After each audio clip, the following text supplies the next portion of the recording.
I have What's one of our. interesting in looking at it in retrospect is how closely the film style is to film noir from the 40s. It was also done by a lot of Jewish directors. Things.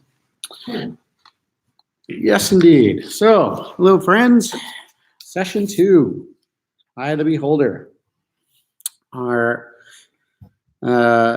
We just watched The Eye of the Beholder. The synopsis: we meet a girl who's lying in a hospital bed, her face wrapped in bandages. All her doctors are concerned. If this final plastic surgery doesn't work, the girl will be forced to live far away in an isolated community of outcasts, people who look so different they can't be part of a quote-unquote normal society. When the doctors finally remove, and the female actress went on to play Ellie Mae in the TV series. One of the best episodes, it's considered. So before we get into the Jewish view, what were the takings from this episode, the lessons that Rod gave us? I can't help but maybe make a social type of connection, a societal type of connection. Not only beauty being a visual thing, but possibly what am I trying to say? Not visually, but philosophically, a philosophical view of society, maybe. Well, and also in our current society, beauty is indeed cherished in a sense that those that, in order to succeed in certain situations, you have to be very attractive. I mean, you couldn't be a politician if you were really ugly, particularly a woman. Not so much with a man, but with a woman. The society looks first on the outside, what the physical appearance is, and then gets further if they allow themselves to do it. But with most people, they don't. They take people at face value rather than looking more internally as to value for somebody. What else, friends? What else did we take from this episode? Well, I like the whole thing just from the film quality. The stuff you could do in black and white with the shadows and all that. Yeah. It was clear they weren't showing the faces, so I knew Exactly. where it was going. Right. Okay, from that perspective, and so it was all pretty cool, nicely done, and all that. And so basically, I was, yes, they're going to reverse the beauty roles in that and make her a beautiful when it's all done. They did everything they could to make it seem like she was ugly, including the folds of the dress and everything under there. Like something weird was going to come out, but I figured she was going to be beautiful and they were going to look different. Yeah. They did that very strategically, never showing a face and using shadows like that. Really beautifully done. Yeah. Any other quick words just in general before we dive into the Judaism of it all? I think that, again, I couldn't get past, and I've never seen this as a critically thinking adult. So to me, I was struck by what was actually beneath what we actually saw in not just the physical beauty, but I couldn't get past how much, at least in me, that, and I don't know if Rod Serling was trying to put this in there, how much it doesn't have to be about physical beauty, but about again, the philosophical beauty. In other words, if you could, let's use today, the beauty that we're placing today has to be white, successful. Everybody has to think the same way, and that if you're not thinking like that, then you're ugly, and that you're not really, don't belong. Right. The Nazis kind of gave that. I couldn't help think that it was a play on the Nazis as well. Oh, certainly, Rob. Rod loved to poke at that idea.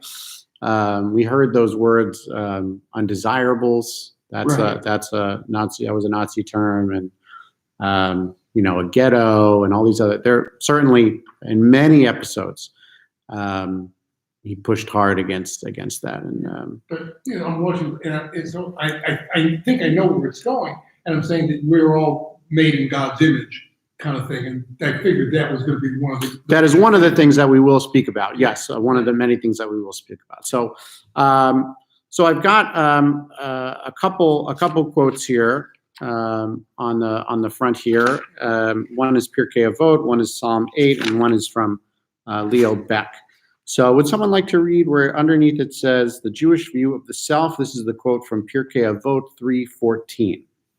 I'll read that. Deb, thank you. Beloved is humanity, for they were created in the image of God. Still greater was God's love in that God gave to humanity the knowledge of their having been so created. Great. Okay. Pirkei Avot is from the Mishnah, 2nd century, the wisdom of the fathers. All those great fortune cookies of wisdom are all in this many that we know. So, and most of them are 1 to 2 sentences that are supposed to be sort of hard hitting and understandable. So let's break this apart here. What is Pirkei Avot claiming? At least this particular rabbi of Pirkei Avot claiming. What do we take from that? Those 2 sentences. How great God's love is. Great. Okay. And so I've commented on the first sentence. The second sentence would be, to me, that we're to accept all different peoples. How do you go from one to there? Where are you leaping Well, to? God's love is that God gave humanity the knowledge of their having been so created. Okay. So if I know that you're created by God, I accept you no matter how you look. Very nice. So take a look at the first sentence is, sure, beloved is humanity, for they were created in the image of God. So wonderful that we were created in the image of God. What's greater than the fact that we were created in the image of God is that we know we were created in the image of God. In other words, the knowledge of having known, Lou, as you were saying, right, about one another is greater than the gift itself of being made in the image of God. Because if you don't know that, right, then you see someone different. You see something different from the person across from you. If you have the knowledge that humanity as a whole was created in the image of God, that's the greater gift, the greater show of God's love, to always find equality in the other person across from you, right?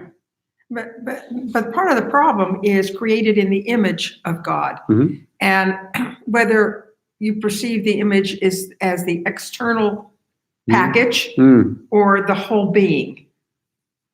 So the Hebrew is B'Tselem Elohim, right? And Tselem is another word for, it's been defined as sort of like statue, like a Tselem, like an image or something of the, but I think I like where you're going, Deb, with that, is that what are we talking about in the image of God, right? Well, one, we don't know what God looks like, right? And there's plenty of understanding that God is incorporeal, that there's no form to it, right? There's no form to God.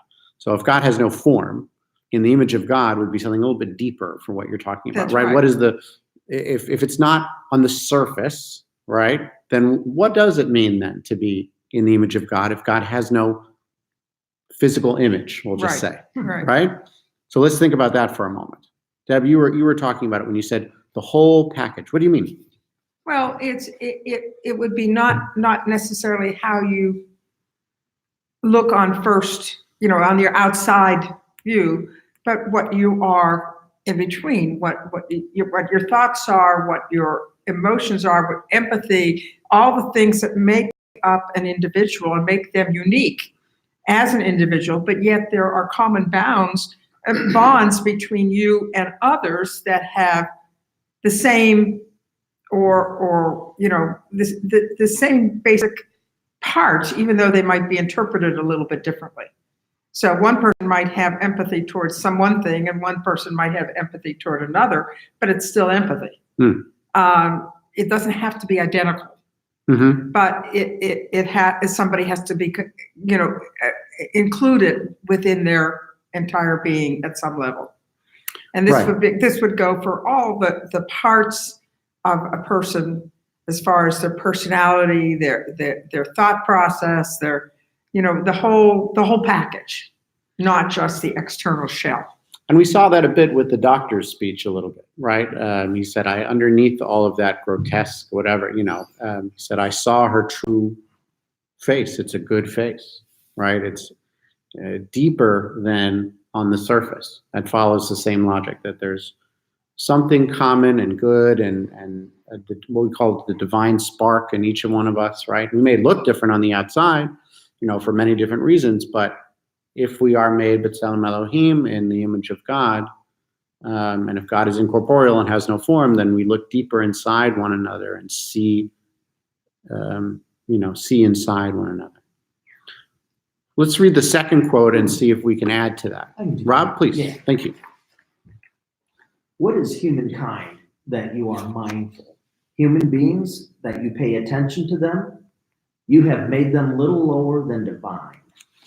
Okay, so this is from the Psalms. Okay, this stems back to the idea of Genesis, where there is from the Genesis 2 and 3 that if you eat from the tree of knowledge of good and evil, you become like them. In other words, you become like God a little bit. You have wisdom, you have understanding, that sort of thing. But of course, they're lower. We are lower than that, right? So what is the Psalm trying to tell us here? It's telling us a couple things, but what do you think right away that it's trying to tell us? And this is speaking out to God, right? Psalms direct themselves to God, right? What is humankind that you are mindful, oh God? Yeah. Why do you pay attention to us? Right. What are we to you? Right. Okay. What even are you even like? Yeah. Right? Yeah. David sitting there on the mountaintop. Right. Why do you care? Why would you care about us? Why even pay attention to us? Right? Well, the second line might answer that question, or might not. What do you think, It's Lynn? interesting because it depends on how you read it. Correct. In the translation, you have made them a little lower than divine. To me, that means almost divine. Almost divine. Okay. So you've made us godlike. Right. Okay? Right. Done in your image and all that. It's just, and we also have the spirit that Debbie was talking about. Right. Yeah. Right. The first line, right? It sort of grounds us, right? It reminds us. You're thinking it beings. Right. We are nothing but dust and ashes, right? Who are we even that God would even pay attention to us, right?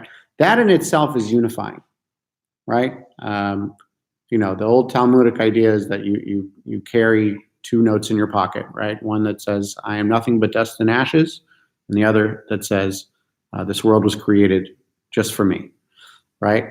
We're that balance. That God created humanity, but what are we even? That we're this tiny little, nothingness next to the divine power. But as the second line seems to indicate, we're not that far, right? God made us just a little bit lower than divine. But it's lines like this that were hard to assimilate after the Holocaust. Yes, among many things. Sure. Yes. Thoughts before I dive mine in. What do you take away from these two lines of the Psalm, this poetry? Is that a curse or a blessing? Great question, right? Great question. I think it's very open to interpretation. I think it can be very humbling. Sort of like, what are we? That sort of thing. But then it says you have made them a little lower than divine. I think what it's trying to tell us is that we have potential, right? What are we that you pay attention to us? Well, we have potential, right? The Kabbalists of the 15th century said that, we should spend our entire lives trying to get to the level of good that the divine is. We know that we will die before we ever do so, but that should be our goal, to imitate the deity, to get as close as possible to God. God has just made us just a little bit lower, right, than that. So why is God mindful of us? Because we do have that potential. to be great, to be like God in that way. Other thoughts? Other thoughts? And this connects to the larger conversation, right? About certainly the first line equalizes us a bit, right? Why would someone think that they're better than you, right? We are all dust and ashes, right? We're all made. And then the second line is, why would someone think that you're better? We're all a little bit lower than divine, all of us, all humanity, right? So again, very unifying. Let's add the third line here. Lou, would you like to read? I'll read it. Thank you so much. Okay. Above all demarcations of races and nations, castes and classes, oppressors and servants, givers and recipients, above all delineations, even of gifts and talents, stands one certainty: man.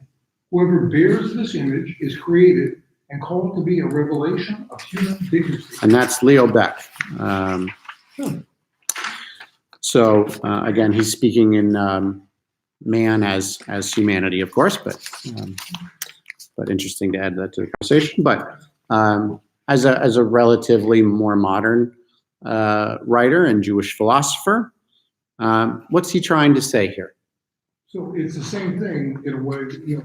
So there's a man, and then we divvy him up into different categories and all that. Right. He's still man in the image of God. Right. Right. Of all demarcations, races and nations, castes and classes, oppressors and servants, gifts and recipients, the one unifier, the one certainty is that we're human, right? Yeah. And all deserving of human dignity. Really beautiful, really amazing, right? Forget all that stuff, the other, right? The one unifier, the one certainty is humanity, okay? And this came out in 1948 after the Holocaust. Yep, 1948. Yeah.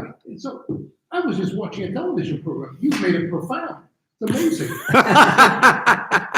Thank you. Deb, would you read this little conversation between a parent and child? Yes, the parent. Who made you so smart? Child, God. Parent, who made you so beautiful? Child, God. Parent, who made you so funny and cute? Child, God. Parent, who makes you so good? Child, me. All right. Okay. Everything is in the hands of heaven except the fear of heaven. In other words, the tools that we are given, according to Judaism, are all there except the choice that we have to be good or not, to be, and when we say fear, of course, we don't mean afraid. We were talking about in awe, right? To be, we have the choice to be moral and ethical and to worship a divine being and take awe of what's greater than we are, right? We had nothing to do with the design of our neurotransmitters and the way our face was shaped and their sense of humor. All of that is genetics, and we had no control over that, right? What we do have control over is whether we're good or not. God has nothing to do with that. That's the human choice of it all, right? Deb, would you read this last paragraph here afterwards? Yeah. We are all mirrors reflecting tiny pieces of God's various attributes and light.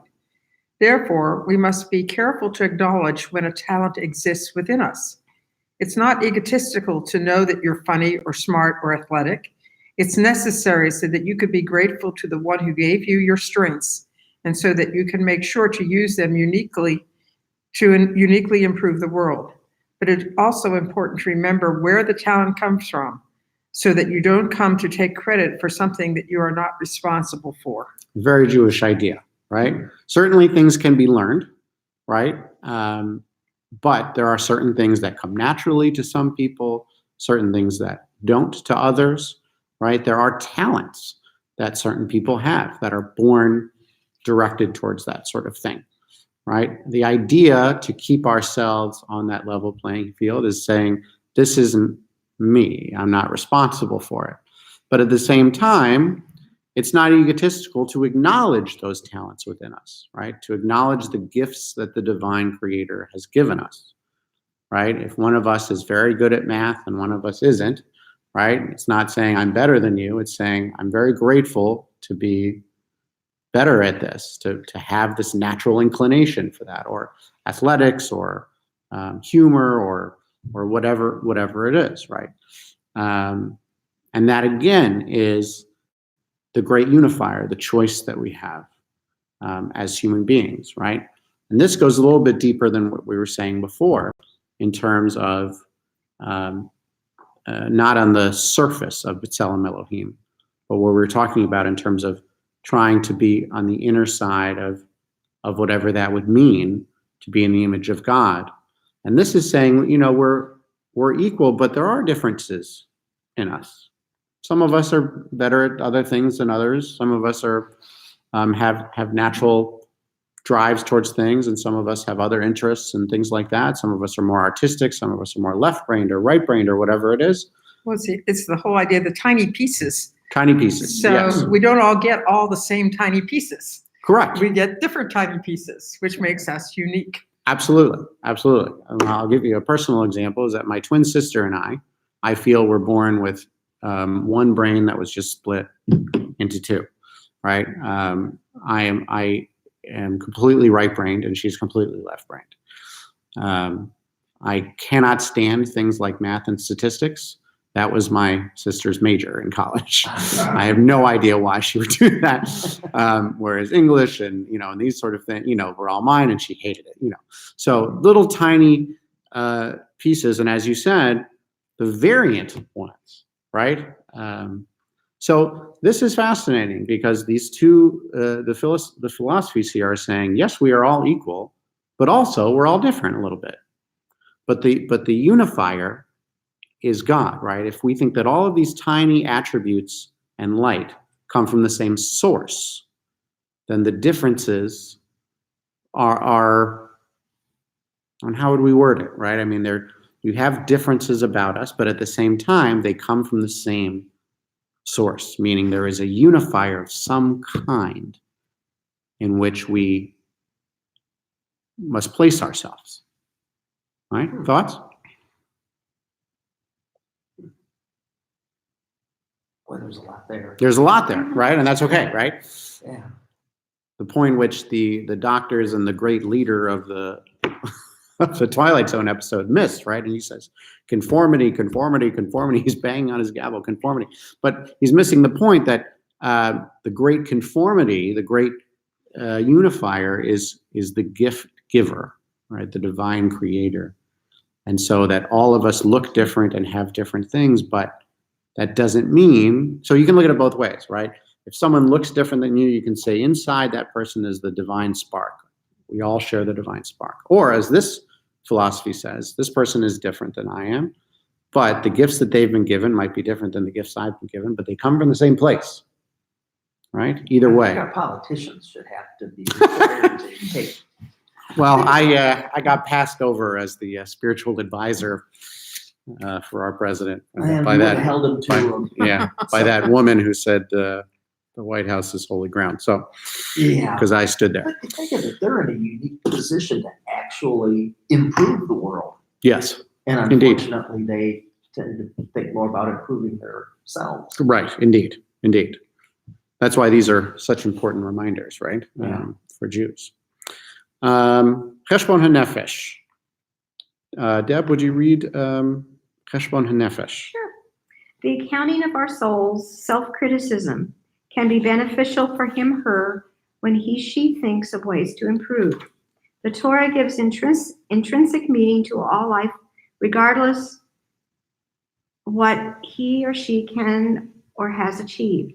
The Torah commands each person to try and try again, but not to believe that success is totally contingent on his/her behavior and effort.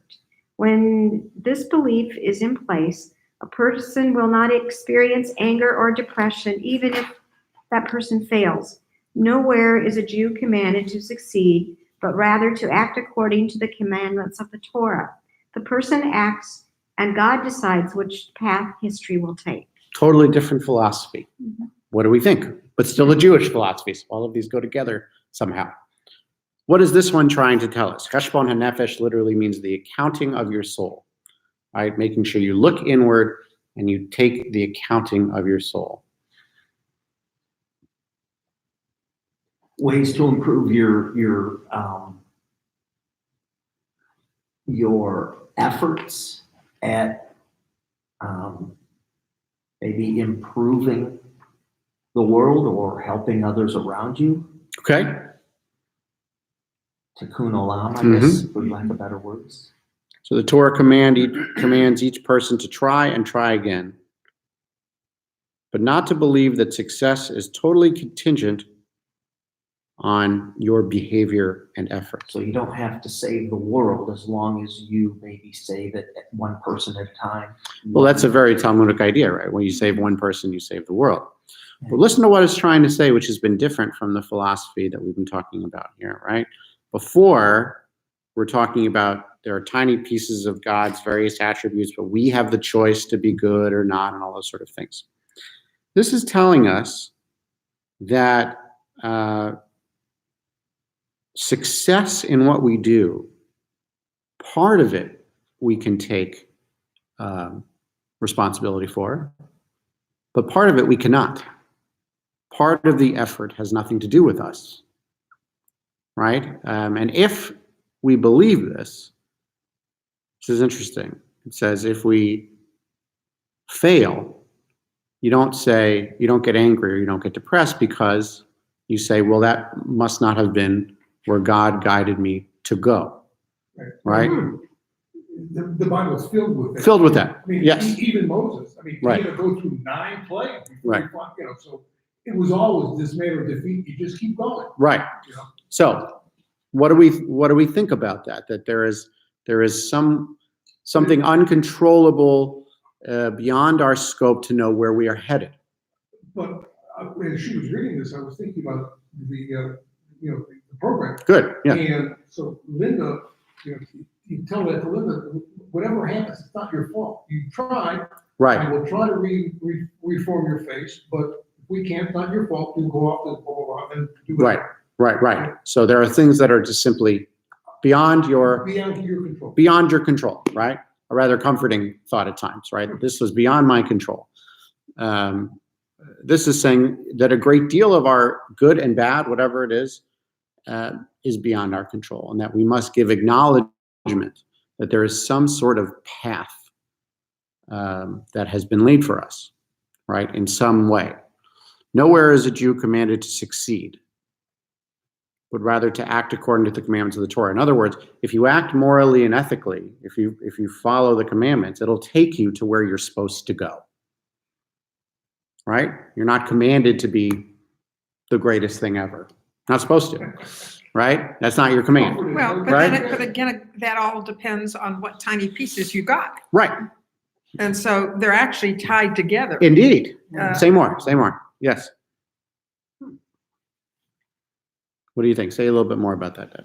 Well, it's just that you can try all you want to try. If your heart's in the right place and if your effort is there, you can try to improve whatever you're doing, whatever you're at.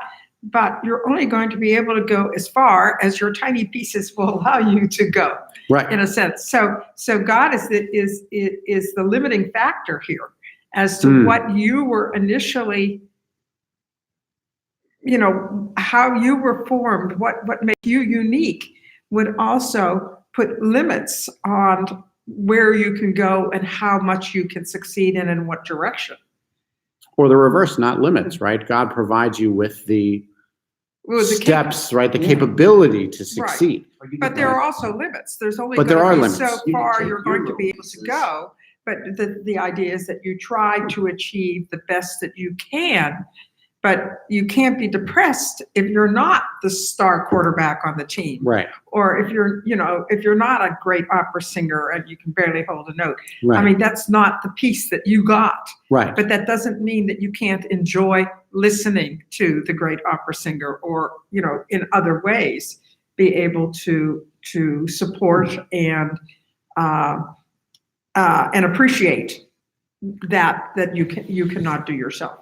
but also contribute to the world, right? That's not your contribution to the That's world, right. right? That You you have can you have contribute in another other ways. contribution to the world, right? And that's the idea of the commandments here, is right? You're supposed to follow the commandments, and the commandments lead you to be an ethically, morally, person. You add to the world in that way, right? Each one of us has that tiny piece in order to do so. And and interesting, right, from what you're saying, if we fail at a certain thing, well, then we realize, okay, that wasn't particularly, okay, no big deal. I've got whatever it is, right? Now you try, it tells you to try and try again and try and try and try again. It doesn't tell you to give up, right? But at a certain point, you can find, hopefully, what is your contribution It's a to the great world. philosophy, because your little pieces will affect us, so we can take our little pieces and use it to affect others, whose little pieces can affect others and others. In Jewish philosophy, yes, Yes. yes, indeed, yes. Luke, And what were I you got gonna say? over not being a great opera singer 60 years ago. Oh, good for you. Yeah. Good. Wow. So all of these so far put together the package of what we're talking about, the holiness of self so far. Okay, in terms of B'Tselem Elohim, well, what does that mean, right? Especially if God is incorporeal, right? The humbling of humanity, but also letting us know we're a little less than divine, right? The unifying factor that no matter what class or race, whatever it is, we are human. That there are things that are our responsibility, how good we're going to be, right? We are given gifts and talents and that sort of thing. And we are given awareness of how far those little sparks and tiny pieces can take us and how we can contribute. All of that has to do with the holiness of self. And finally, we have a lesson from the Talmud. It goes from here to the other side. So, Rob, why don't you read the first paragraph there? All right. Yeah. Our rabbis have taught a person should always be soft like a reed and not hard like a cedar. It happened that our Eleazar, the son of our Simeon, was coming from Migdal Gedor on his donkey, and he was feeling very happy because he had learned a lot of Torah. He passed by a very ugly man, said to him, "Peace be upon you." Our Eleazar did not answer. He said, "Good for nothing, how ugly this man is." Then he asked him, "Are all of the people of your city as ugly as you are?" The man said, "I do not know, but go and tell the artist who made me how ugly is the vessel which you have made." Ooh. Sick burn. Lou, would you continue, please? Sick burn. Eliezer realized he had done something wrong. He got down from his donkey and bowed in front of the man and asked for forgiveness. The man said to him, "I will not forgive you until you go to the artist that created me and tell him, how ugly is the vessel that you created?" Rabbi Eliezer walked behind the other man until he reached the man's city. When the people who lived in the city came out to meet him and said, "Peace be upon you, Rabbi and teacher," the ugly man asked him, "Who are you calling Rabbi?" They replied, "The man who was walking behind you." He said to them, "If this man is a rabbi, may there not be any more like him in Israel?" They asked him, "Why?" He replied, "He did such and such to me." They said to him, "Nevertheless, forgive him, for he is a man of great Torah learning." The man replied, "For your sakes I will forgive him, but only if he does not make a habit of acting this way." Immediately, Rabbi Eliezer, son of Rabbi Simeon, went to the Beit Midrash, the study house, and taught a man should always be soft like a reed and not hard like a cedar. For this reason, the reed merited that of it should be made a quill for the writing of the Torah scroll to fill in the mezuzah. So, Okay. let's unpack this final story here. Yes. So, first of all, right, we see Rabbi Eliezer, happy guy, right? He's like, "I know so much Torah, hooray." He comes upon someone who he deems as ugly. The ugly man says hello. And here's where Rabbi Eliezer sort of loses his status a little bit, right? He is not particularly kind at all. He says, "Good for nothing, how ugly this man is. Are all the people of the city as ugly as you?" And then comes that wonderful sentence back, right? Go and tell the artist who made me how ugly is the vessel which you have made. In other words, why don't you say that to God's face? Right? Come and say that to God's face. Beautiful. Right? Perfect. Beautiful. Right? So he goes and asks for forgiveness, right? And guy's not really interested so much in forgiving him. He says, no, you gotta pay the price here. And then we get this wonderful little interaction, right? As he comes to the city and people recognize Rabbi Eliezer, and they say, oh, he's a rabbi. And rabbis at this time, right, are some of the most respected and well-known and held to an extremely high standard, thought to be so great. So they say, oh, wow, this is this great man. And this ugly guy who doesn't know who this schmo is, who just called him ugly, right? It's like, who are you calling rabbi, teacher, right, mentor? Right. This guy, who do you think you're calling that? And he says, if this is a rabbi, may there never be any more like him in Israel, right? If this is a rabbi, give me a break, right? You can have your rabbi, right? And they say, well, forgive him because he's a man of great Torah learning, which is not a great reason to forgive someone, frankly. But he says, look, sure, I'll forgive him if you say so, but he has to change his ways. He has to change who he is. And so Rabbi Eliezer makes an interesting choice in his teaching, and he realizes that he was being hard as a cedar, right? He was being this hard, rude, whatever, that a man should be soft like a reed, right? That sways back and forth and he says, and that's why that's why we use the reed to make the Torah scroll, right? The tefillin, the phylacteries, and the mezuzot. The holiest of our ritual objects are written in something that should embody humanity's attributes. But the beginning of that paragraph, where it says, when Rabbi Eliezer really realized he had done something wrong, I mean, that to me tells how dense he is. Yeah. And for me, that's one of the problems with, religious people. Right. Thinking of some of the rabbis in Israel in particular. Right. Okay. Yeah. Right. There is this greatness, right? And they're not really, they're like, oh, oops, I guess I made something wrong. I did something wrong because of this. Try to apologize and ask for forgiveness. But was it for the right reason, right? Yeah. Right. And even if it was for the right reason, right, there was something more here, because what Rabbi Eliezer missed in the man, will you tell me, what did he miss in calling this person ugly? Well, he only looked at the external. He knew nothing about this person. Correct. And We're created in God's image. right. And that, So he forgot that, yeah. but also this guy is pretty wise. Yes. This guy's pretty smart.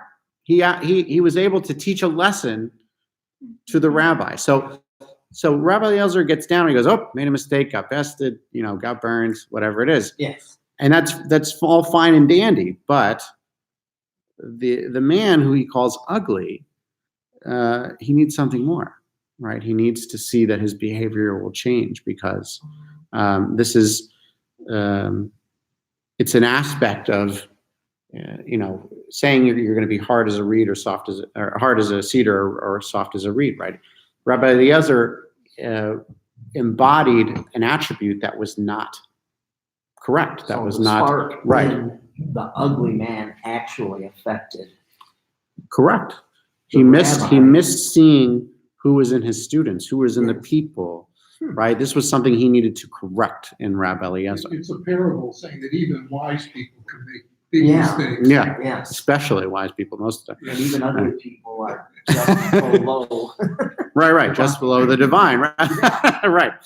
And so the reminder that we are given, right, to be as soft as a reed, is that you can't write Torah with a hard cedar, right? You can't make the tefillin or the mezuzot with hard cedar. It must be something that is flexible and soft.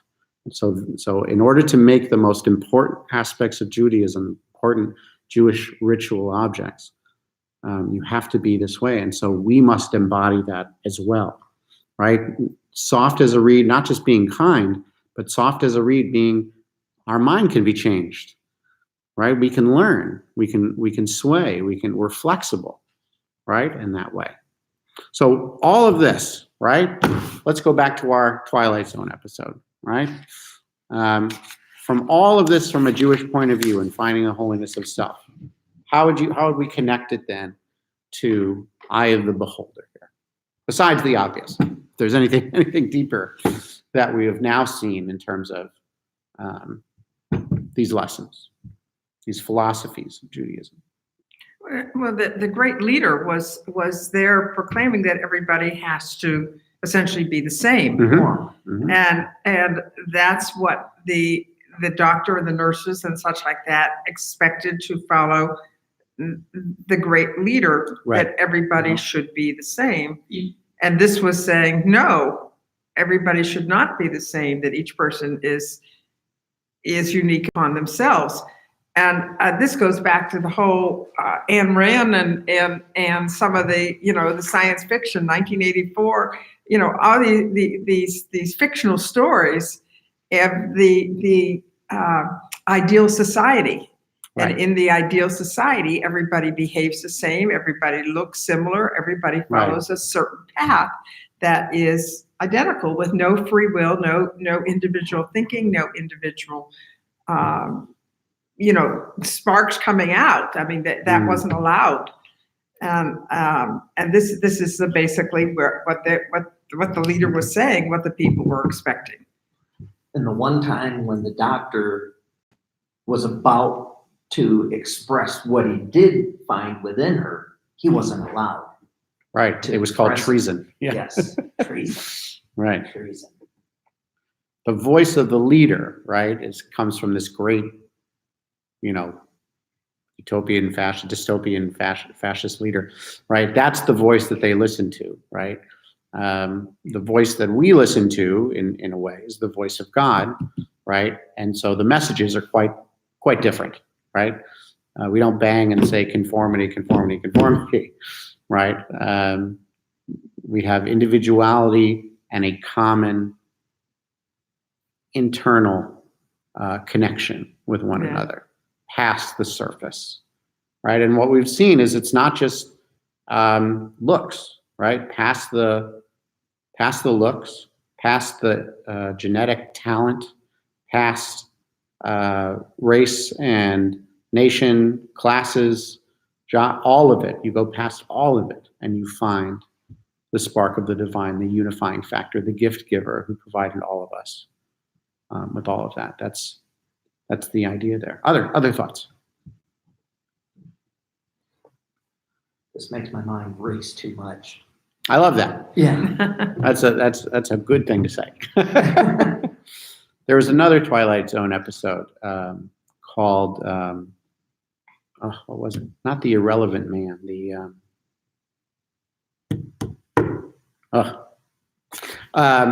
guy in the library, maybe the reader. Right. But anyway, it's the same idea, right? That the man's a librarian and books have been outlawed. And so he's no longer relevant. He's no longer necessary. Right. He's no longer necessary. Right. But because there's no individuality anymore, right? There's all of that dystopian sort of idea, but and very similar to what we've seen. Yeah. Yeah. And so, have you or anybody else ever put together a course like this with Beverly Hillbillies? No, I haven't. I haven't, but I'll look into it. I'll look into it. There's some great truths in there. Sure.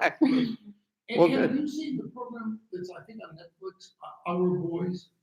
No. About the episode that happened 5 years ago in Israel, when the Arabs had captured and killed 3 Israeli boys, and then a couple of Israelis killed an Arab boy. Yeah, I do remember that I mean, happening. you remember Yeah. the incident, and then they made like a 10-part program out of it. Oh, well. And it was incredibly absorbing. We watched the whole thing during summertime. And I'll check that out. really interesting. Take a look at that, because I will. some of the things that are portrayed in there are really interesting and actually dovetail with some of the stuff in there. Well, Maybe yeah. think about it. Yeah, especially, I mean, and it was done, there were, the producers, there were two Jews and one Arab. And they made sure that there was an Arab to present the Arab side of what Right. happened. And this was, this whole thing was supposed to be, a true depiction of what happened. Yeah. And what went on when the Jews were trying to say it couldn't be one of us, it couldn't possibly be one of us Right. that would do this terrible thing of not only killing but burning this Right. person. That and they were trying to make up all kinds of philosophies as to how it had to be an Arab. It couldn't possibly be a Jew that did this. Correct. But then when Yeah. they followed the facts, they found out that it indeed were 3 Jewish boys that did this. And, it's just really an interesting, It's a very much us and them, right? it was very much very us like and them, who's- very, right. very It couldn't much. be our character of people, their And character. the No, more it was- I learned personally from you, the more I question when I read about the Haredi. Haredi, yeah. Haredi. And they have to study the same things. Yeah. So how can they? They study, so the ultra-Orthodox study the same texts and other interpretations of the text, right? Remember How can they that see it so the text isn't clear, wrong? right? The text is never clear. The interpreter is. And Right. then, Okay. and then you get a feel why some of us are reformed. Jews. Right. Exactly. So there are, right. And I had a very us and fascinating them. Yeah. conversation yesterday with Joel. Jacob. Joel. Joe, yeah. Great conversation with him. He was Cool. telling us about his upbringing as an Orthodox Jew. Yes. And it was fascinating. Yes. Well, good, friends. Well, Thank you. let's end there, and Yes, thank you this so is much for great. your thoughts. All right, and we'll Yeah. see you next time. Same bad channel. You gonna be next week or? No, 2 weeks. it should be 2 weeks. Yeah. Hopefully. No, we won't.